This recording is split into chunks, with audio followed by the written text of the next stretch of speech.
بسم اللہ الرحمن الرحیم. سال دوم کے طلباء طلبات میں طرف سے السلام علیکم. آج کا ہمارا آپ کے نثری شے کا جو ٹاپک ہے وہ اکبری کی حماقتیں ہیں. اکبری کی حماقتیں یہ میرات العروج سے لیا گیا ایک سبق ہے جس کے مصنف مولوی نذیر احمد ہیں. مولوی نذیر احمد کا تعارف دیکھا جائے تو مولوی نذیر احمد ضلع بجنور جو موجودہ جس کو یوپی بھی کہتے ہیں وہاں پہ 1836 کو ان کی پیدائش ہوئی ہے اور ابتدائی تعلیم اور باقی کی ساری تعلیم بھی انہوں نے ادھر سے ہی حاصل کی ہے. 1845 کو یہ دہلی چلے آئے ہیں اور دہلی کالج سے انہوں نے فلسفہ، عربی اور فارسی کا علم حاصل کیا ہے. اس کے بعد انہوں نے اپنی عملی زندگی کا آغاز ایک استاد کے طور پہ کیا ہے اور اپنی ذہانت اور بہترین کوششوں سے یہ بہت جلد ڈپٹی انسپیکٹر مدارس کے عہدے پر منتقل ہوئے. اسی دوران انہوں نے انگریزی زبان سیکھی اور انڈین پین کوڈ کو انہوں نے تعزیرات ہند کے نام سے اس کا ترجمہ کیا جو کہ بہت مقبول ہوا اور اسی مقبولیت کی وجہ سے ان کو ضلع میں تحصیلدار بنا دیا گیا اور جلد ہی یہ ترقی کر کے ڈپٹی کلیکٹر کے عہدے پر پہنچ گئے. اس لیے ان کو ڈپٹی نذیر احمد بھی کہا جاتا ہے. اب جب ان کی علمی ادبی شہرت جو تھی وہ والی دکن نے سنی، دکن کا جو والی تھا اس نے سنی تو انہوں نے ان کو اپنے پاس بلا لیا اور باقی کی زندگی جو تھی انہوں نے وہاں پہ اپنی علمی ادبی خدمات میں ہی گزار دی اور حکومت نے ان سے ان کی اس علمی اور ادبی کوششوں سے اور اتنے بڑے نام سے متاثر ہو کر ان کو شمس العلماء کا خطاب دیا. ڈپٹی نذیر احمد تحریک علی گڑھ سے بھی جڑے رہے. سر سید احمد خان نے جس اصلاحی تحریک کا بیڑا اٹھایا تھا ڈپٹی نذیر احمد نے اس میں بھی اپنا حصہ ڈالا اور سب سے پہلے 1869 کو میرات العروج جو تھا ایک ناول لکھا جس میں انہوں نے خواتین کی اصلاح کا بیڑا اٹھایا. یہ اردو میں اگر دیکھا جائے اردو میں ناول پہلا ناول ہے جو کہ بہترین ناول کے طور پہ سامنے آیا.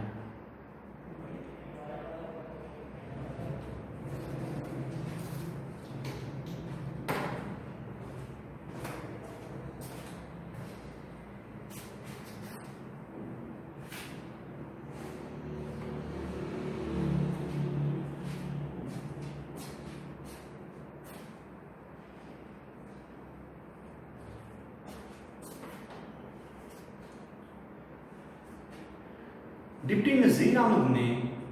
اردو صنف میں ناول کو متعارف کروایا اور یہ ان کا ناول پہلا ناول ہے جو کہ اردو میں منظر عام پر آیا. اس کے علاوہ انہوں نے کئی اور ناول بھی لکھے ہیں جن میں قابل ذکر جو ہیں وہ بنات الناش، توبۃ النصوح، ابن الوقت اور اس کے علاوہ کئی اور ناول شامل ہیں. تو یہ جو آپ کا سبق ہے اکبری کی حماقتیں یہ بھی اسی میرات العروج میں سے لیا گیا ہے. اس میں یہ بات اس میں یہ دکھایا گیا ہے کہ ایک عورت جو ہے، ایک احمق عورت جو ہے وہ کس طرح سے ایک ہستہ بستہ گھر جو ہے وہ اجاڑ لیتی ہے. اور اس میں جو کردار ہیں ان کے نام میں نے مینشن بھی کر دیے ہیں. اس میں اکبری ہے، اس کا خامد جو ہے محمد عاقل ہے اور ان کی ملازمہ جو ہے زلفن ہے اور اس کے علاوہ ایک ککنی کا کردار ہے جو کہ ادھر آتی ہے شہر میں اور اس نے ہر طرف لوٹ مار کا بازار گرم کر رکھا ہے اور سادہ لوگ عورتوں کو وہ لوٹ رہی ہے. اس کا نام حاجم کے طور پہ شامل کیا گیا ہے. بیسک اگر دیکھا جائے تو اکبری جو ہے یہ بہت بد سلیقہ، احمق اور بد مزاج لڑکی ہے. جس نے شادی کے فوراً بعد ہی کچھ عرصے میں اپنے سسرال والوں سے لڑ جھگڑ کے اپنے خاوند کو الگ رہنے پر مجبور کر دیا ہے۔ یہ اور اس کا خاوند الگ گھر میں رہ رہے ہیں، اور جو اس کا خاوند محمد عاقل ہے اس کی کپڑے کی دکان ہے، اور وہ اس کو یہ بات سمجھا کے بھی گیا ہے کہ شہر میں شور مچا ہوا ہے کہ ایک کٹنی آئی ہوئی ہے جو سادہ لوگوں کو، عورتوں کو لوٹ رہی ہے، تو لہٰذا گھر میں ایسی کسی عورت کو نہ آنے دینا۔ کیا ہوتا ہے، محمد عاقل جو ہے یہ چلے جاتے ہیں، اور بعد میں یہ کٹنی جو ہے یہ اکبری کے اس محلے میں آ جاتی ہے۔ اب عورتیں جو ہیں وہ اس سے نادے علی اور اس قسم کے تبرکات جو ہیں وہ وصول کر رہی ہیں، اور اکبری کو بھی کسی طرح سے خبر ہو جاتی ہے، اور وہ اپنی ملازمہ زلفن کو بھیجتی ہے تاکہ وہ حاجن صاحبہ کو ان کے پاس لائے۔ کچھ ہی دیر میں حاجن ان کے پاس آ جاتی ہے۔ جو اکبری ہے وہ اس کی میٹھی اور پھسلانے والی باتوں میں آ جاتی ہے، اور کٹنی کو بھی حد درجہ یقین ہو جاتا ہے کہ یہ ایک احمق لڑکی ہے اور اس کو میں اپنے جال میں پھانس سکتی ہوں۔ وہ اس کو نادے علی اور مختلف قسم کے تبرکات جو ہیں وہ کم داموں میں دیتی ہے، بلکہ تحفے کے طور پہ بھی کچھ چیزیں دے دیتی ہے، اور یہ سب کچھ حاصل کرنے کے بعد اکبری جو ہے وہ بہت خوش ہوتی ہے، اور دوسری طرف وہ خوش ہو رہی ہوتی ہے کہ میں نے اس کو اپنے جال میں پھانس لیا ہے۔ لہذا یہ کٹنی جو ہے یہ چلی جاتی ہے، اور پھر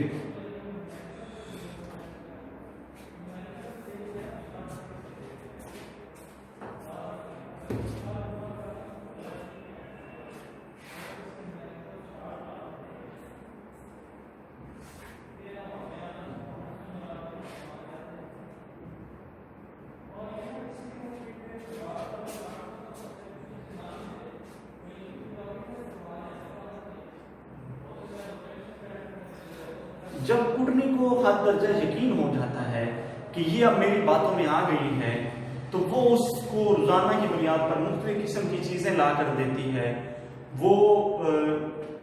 ذکر کرتی ہے کہ وہ بیگم بھوپال کے ساتھ وہ حج کرنے گئی تو وہاں پہ ایک درویش سے ملاقات ہوئی، اس نے یہ لونگیں دیں، تو آپ یہ جو لونگ ہیں یہ اپنے خامد کے تکیے میں اگر اس کو سی دیں گی تو وہ آپ کا فرما بردار رہے گا، اور پھر اس قسم کی کئی اور چیزیں جو ہیں وہ اکبری کے سامنے رکھتی ہے۔ اکبری جو ہے وہ ابھی تک اس کی کوئی اولاد نہیں ہے، اس لیے اس کو اولاد کا بھی وہ ذکر کرتی ہے کہ اگر آپ اس طرح سے کرو گی تو اولاد ہو جائے گی، آپ میری یہ بات مانو، اپنے خامد کو اس طرح سے یہ لونگے دے دو، اور یہ ساری چیزیں وہ اس کو مکمل طور پر وہ اپنے شکنجے میں جکڑ لیتی ہے۔ اکبری جو ہے اس کو جائے نماز اور اس قسم کے غلاف اور اس قسم کے جو چادریں وغیرہ اور بہترین چیزیں جو ہے اس کو دے کے وہ کٹنی جو ہے وہ چلی جاتی ہے، اور بڑے سستے داموں میں دیتی ہے، جو 1 روپے کی چیز ہے وہ 2 3 4 آنوں میں دے جاتی ہے۔ دوسری طرف جب اس کا خامد محمد عاقل آتا ہے تو یہ اس کو بڑی خوشی کے ساتھ بتاتی ہے، تو وہ بھی لالچ اور طمع میں آ جاتا ہے کہ اور اس کی تعریف کرتا ہے کہ آپ نے بالکل بہترین چیزیں خریدی ہیں، حالانکہ اس کے دل میں لالچ آ گیا تو بس کام تو خراب ہو گیا۔ اب کیا ہوتا ہے کہ یہ جو کٹنی ہے یہ اس کے گھر میں آتی ہے دوبارہ سے اگلے دن، اکبری بیٹھی ہے اس کے ساتھ باتیں کرتی ہے، اور ایسے باتیں کرتے کرتے ہی کہتی ہے کہ تمہارا جو زیور ہے، تمہارے کان میں جو یہ بندہ ہے یا تمہارے کان میں یہ جو زیور ہے یہ لو میں تمہیں جلوا کر لا دوں، یہ تو بڑا میلا ہوا پڑا ہے۔ اور اکبری کیا کرتی ہے، اور اکبری اس کو اپنے باقی اپنا زیور بھی لا کے دیتی ہے، اور ساتھ میں وہ کہتی ہے کہ میری ملازمہ کو لیتی جاؤ، زلفن کو ساتھ لے کر جاتی ہے،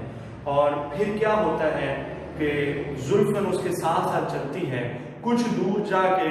وہ زلفن کو کہتی ہے کہ اس زیور کی میں جو ہے نا فلاں چیز جو ہے وہ گھر میں بھول آئی ہوں، لہٰذا آپ اس سے لے کر آؤ، میں یہیں کھڑی ہوں۔ وہ زلفن جب واپس آتی ہے وہ چیز لینے، تو اکبری کو کہتی ہے کہ فلاں زیور کی فلاں چیز جو ہے وہ اماں جی کہہ رہی ہیں، حاجم صاحبہ کہہ رہی ہیں کہ وہ رہ گئی ہے، تو پھر کیا ہوتا ہے کہ اس کی عقل میں آتی ہے کہ میں نے تو اپنا سارا زیور اس کو دے دی ہے، لہٰذا خامد کی وہ پہلی کی ہوئی بات اس کے ذہن میں آتی ہے، تب تک بہت دیر ہو چکی ہوتی ہے۔ وہ جو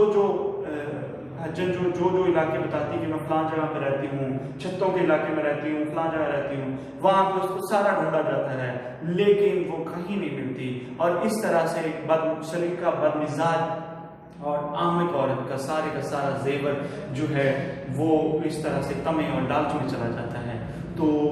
یہ خوبصورت تحریر، خوبصورت سبق جو میراث العروس ناول سے لیا گیا ہے، اس میں ڈپٹی نذیر احمد نے عورتوں کی اصلاح کی ہے اور عورتوں کو بتایا ہے کہ اس طرح کے لالچ، طمع اور وقتی مفاد کو دیکھتے ہوئے کسی کو اس درجہ تک اہمیت نہیں دینی چاہیے کسی اجنبی کو کہ جس کو آپ جانتے بھی نہیں، اس کے ذمے اس طرح کی ساری چیزیں نہیں کرنی چاہیے۔ اور یہ تھا ہمارا آج کا سبق، اکبری کی حماقتیں، ایک بہترین اخلاقی سبق ہے، اس میں عورتیں اس سے سیکھ سکتی ہیں۔ اگلے سبق کے ساتھ حاضر ہوں گے۔ السلام۔